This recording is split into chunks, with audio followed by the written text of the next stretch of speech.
Hello everyone and welcome to Action RPG. I'm your host Aaron, and for today's video we're headed to the world of Last Epoch. EHG, the studio behind LE, has dropped update 116 and hotfix 1161. And there's a lot of bug fixing and a lot of quality of life that we have been asking for as a community that is in this post. And I'm going to be covering that for you today. Now before we begin, if you did not hear, there is a new mid-cycle event coming from EHG, the Imperial Uprising. And this is taking place on September 19th.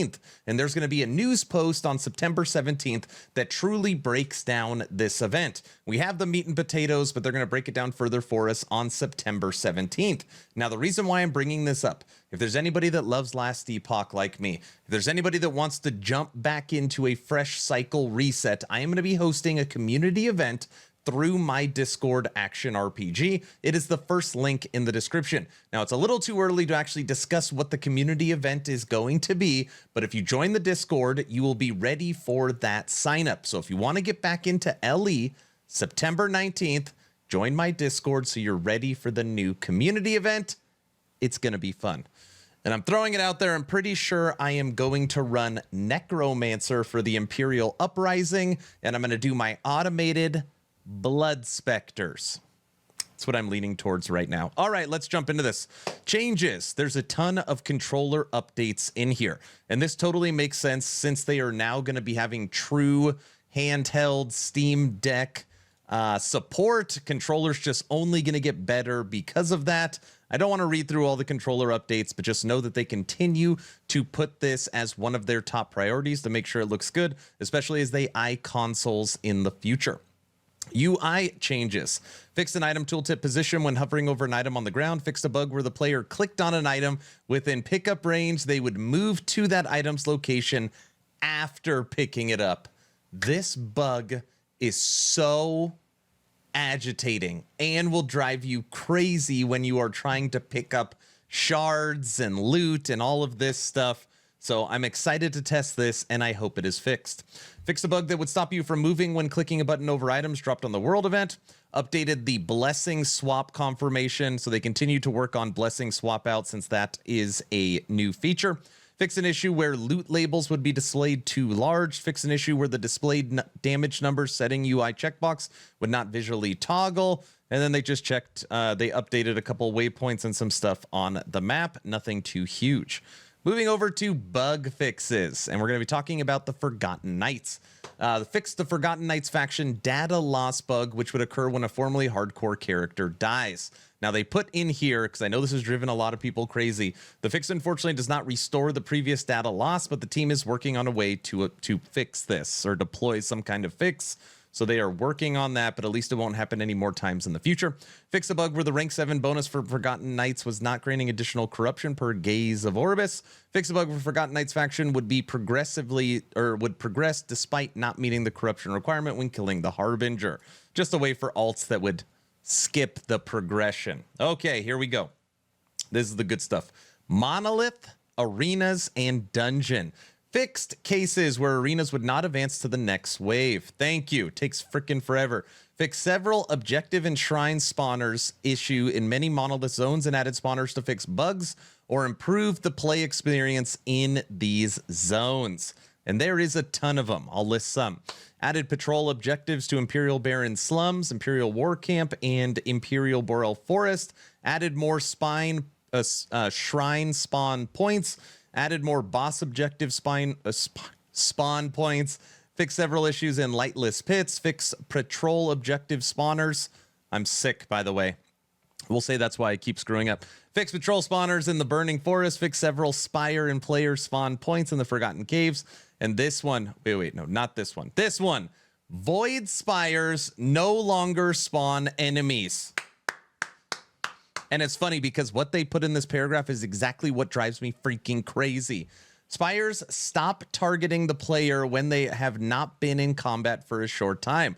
So these Void Spires spawners enemies would often create a situation where it was impossible for the Spire to stop targeting the player. Correct, Amundo. And when you say would often, you should have put would always. If you ever had a Void Spire, it was basically impossible to ever pause them. Fix an issue where the Temple Guardian and the Monolith got attacked by other enemies. Fix an issue where the totems during Gaspar Husk fight were registering as allies. Fix an issue where idols in the Void Heartens encounter would incorrectly show their abilities, show where their abilities are coming from. Okay, this is the big one. You ready for this? General updates. This is the big one. Adjusted Nemesis functionality. If a Nemesis dies after you have died and there are no other living players in the area, it won't drop its items. This is so it can be fought again in the future to obtain those items. You know it's happened to you. It sure as hell has happened to me. You killed the poison Nemesis boss. You see the loot sitting there. It's a 2-3 LP. Dot kills you. And there is nothing you can do about it. That is now fixed. To be clear, I have not tested this yet. I don't even know how I'm going to test it, but they say it's fixed. Fixed a bug where the enemies killed by lightning bolts from unbalanced scaled node in Smite had the incorrect on-hit depth for VFX. Improved performance for several VFX and ailments. Fix an issue where having too high attack speed could cause Flurry to skip attacks. This has been a bug forever. Fix an issue where using Rune of Ascendance would consume the assigned glyph. That's not good. Fix a bug where the upgrade button in the Forge would not show up for a certain shard when using Rune of Refinement. Fix an issue where Doom pulses from Celestial Doom unique staff would sometimes be destroyed on ground colliders. Fix an issue where some eggs in the coral pools during the Shell With It quest were not interchangeable. This is hilarious. Mike saw this bug happen in real time when he was streaming on Friday and made a note about it. Mike, you're a man of your word. You said you would fix it, and there's the line right there. Fix an issue where MTX weapon skins would be rotated the wrong way on the character. This happens to me all the time. One sword's like this, and the other one looks like you're skiing. Fix a bug where the visuals would display over the bulwark on Rune Cosmetic Shield. Fix an issue where the Coral Pool zone could fail to load. I wonder if they had to do this hotfix on the Coral Pools because Mike's bug fix killed the Coral Pools. Come on, what happened here? But that is the overall 116. I'm sorry I can't talk very well this morning. I am fighting a cold. But all in all, there's a lot of good changes in here. And I know a lot of people have moved on. Obviously, PoE, maybe Diablo 4. Maybe you're playing Space Marine. What other game? You're playing Wukong, whatever it is. I like seeing that EHG continues to listen to feedback from the community and continues to make changes. So even though maybe a lot of the player base has moved on to other games, EHG continues to refine and work on Last Epoch, and I appreciate that for them. That is why I'm going to be there September 19th for this new mid-cycle event.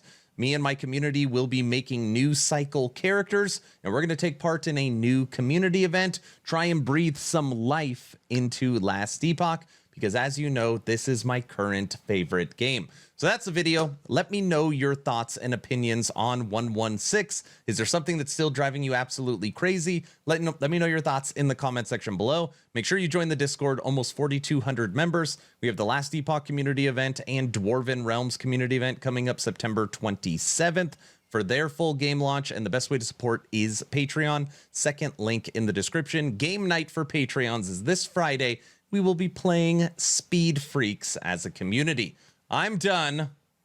By the way, this whole video, one take. Hopefully you were entertained or at least learned something. Aaron, out.